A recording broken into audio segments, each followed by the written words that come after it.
Hello, welcome to the final daily video about the Project Henhaven, at least for this month. Today is the last day of the Chuffed campaign and I'm here in my usual place with the usual suspects. We've got, where is she? Hello Jen! And of course we've got Kim as well. So I'm getting the preening that I do need. Ow! Sometimes she really pinches my skin. Goodness gracious. So, okay, so it's going to be ending at midnight tonight, but so far, unless we get any big donation this evening, the Chuffed is sitting at about $68,000. I did kind of have in my head how amazing it would be if we got halfway, because I realised pretty soon that we're not going to make the full target. But if we got to 75,000, it'd be like, okay, we're halfway. And we've reached the end of the 3-month campaign, and now we've got another 3 months or so until the end of the year. So we're almost there, and we have got my funds from the endurance hike as well, which have not yet come because they're through Facebook fundraising. So that'll top it up a bit. I'll do maybe one more little video over the next week just to tell you how we're doing. I was thinking maybe one a week. We haven't covered some aspects like the flight aviary that I thought would be amazing for Raphael, the Indian ringneck, and Robin, the pigeon, who currently live in the house, and to enable us to get to adopt or rescue some of their species, pigeon and Indian ringneck, so they can be with animals that they can chat to. We've got beautiful Kaiho's just come up to see us as well. Hello, darling.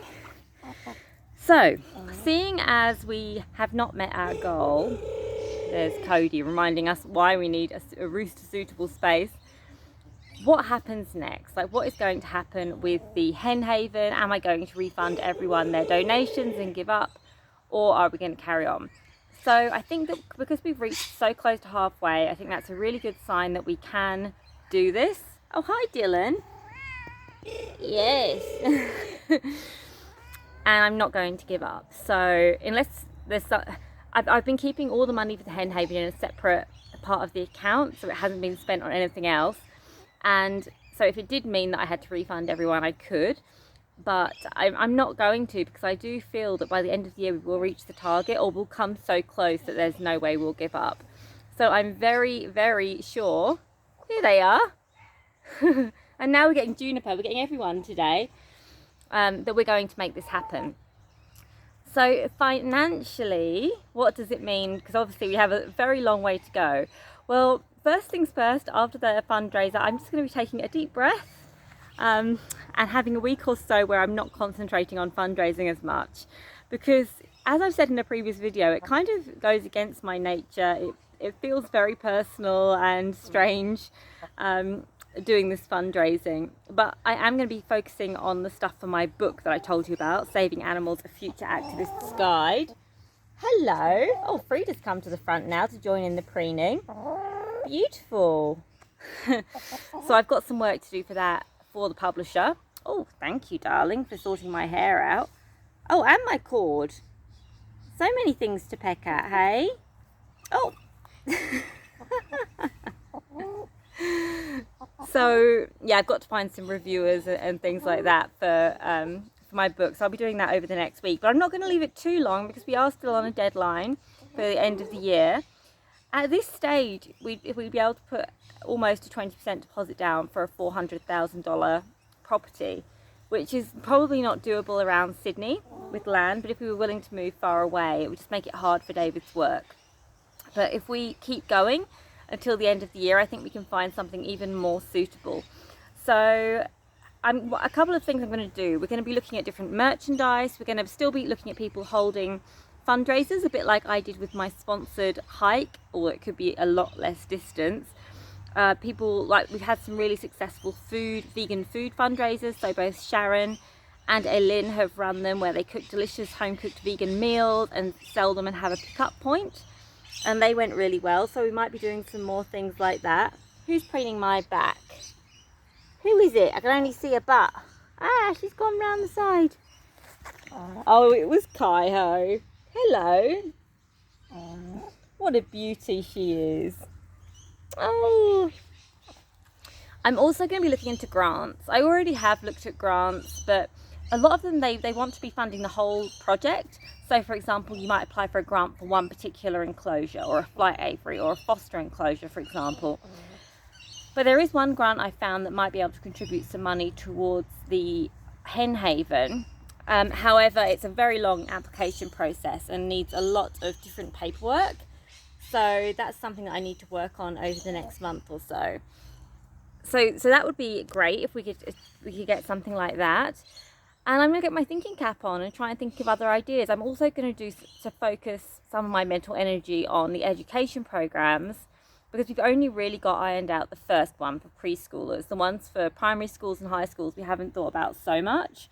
So once I've got those, that will also give me something to tell people about, so that people who have more interest in education may wish to fund the hen haven. In the meantime, I'm going to be focusing on caring for everyone here. Hello! Including little Blue up the top, who's chatting to the other girls through the fence. And trying to deal with the things that we get asked to do that we're just not cut out to do. Like Animal Welfare League contacted me last night or the day before and said there are 30 chickens who have been abandoned, and a tenant's left the property and the landlord's been left with 2 horses and 30 chickens, and another sanctuary's trying to help the horses. I don't know if they're all hens or some roosters, but either way I can't put 30 hens in the garden here. But anyway, I contacted the guy straight away, but I haven't heard back from him. So I need to keep trying to contact him. But it's another reminder that yes, we will make it happen somehow. But imagine if there was one place we could take those hens back to give them the vet treatment and check them over and make sure that they were well before rehoming. So there's a lot to do, a lot to concentrate on. And whilst I'll be having a break from doing daily videos, if you have ideas for fundraising or education programs for the hen haven, I would love to hear from you. I'll also try and do at least one weekly video with either an update or just a general rescue update on the girls.